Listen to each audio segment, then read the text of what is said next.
Good morning, I'm Steve Johnson, and here's the latest from the Dove newsroom. President Obama says the U.S. does not pay ransom for hostages. The president says a $1.7 billion claim settlement he approved with Iran wasn't a secretive event when it was finalized in January, and he says it was done on the advice of government lawyers. It was the assessment of our lawyers that we were now at a point where there was significant litigation risk and we could end up costing ourselves billions of dollars. It was their advice and suggestion that we settle. Now, the president says it wasn't some nefarious deal. He says the payment was cash because the U.S. has no banking relationship with Iran. Republican vice presidential candidate Mike Pence in North Carolina says he stands by his running mate, Donald Trump. He told the crowd there that he joins the growing number of Americans who witnessed a sitting president engaging in the political campaign mudslinging in a joint press conference with the leader of Singapore about international trade.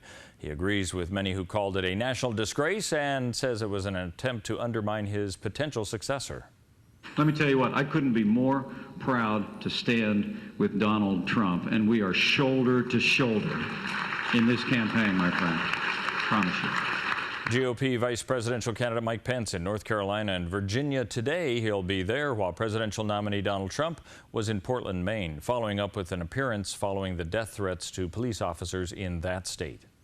It's now known that one of the victims of the London knife attacks was an American woman. Apparently, she was selected at random, as were others. Authorities at this point do not have any evidence that points to radical terrorism, and right now they consider this a random act of violence. At this time, we believe it's a spontaneous attack and that the victims were selected at random. The suspect is a Norwegian national of Somali origin. I emphasise that so far we have found no evidence of radicalisation that would suggest that the man in our custody is in any way motivated by terrorism. Now, the suspect identified remains at large and under investigation. British authorities seeking neighboring countries and border enforcement to help prevent that he might flee to another country.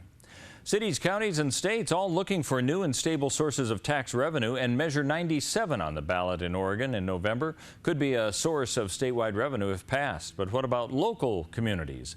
Well, one southern Oregon town is going to consider a measure to tax recreational marijuana sales this November in Gold Hill. Mayor Jan Fish says it's been a long process to get it to the public at this point. We're trying to get the communities to support a ballot measure in November that will allow us to get, it's either 2 or 3% income from recreational sales. And that's been a big topic. It's taken almost 2 years to figure it out and write it into an ordinance form. Let's take a look now at what we can expect on the weather scene for this weekend. For Northern California and Wairika, 92 today, down to 85 by Monday and Tuesday with sunny skies. The Klamath Basin, 84 today, 82 tomorrow, down to 77 by Monday. Moving along the Oregon coastal area, all in the 60s, mid to upper 60s for the rest of the week. Possible rain today through Sunday. As we head along the Bend area of Central Oregon, 85 today and sunny, down to 74 by Monday. And for Southern Oregon in the Medford area, 92 today, 90 tomorrow. Temperatures also on the slide, could get only up to 84 by Tuesday. And that is a look at news and weather. You're up to date with the very latest here on the Dove.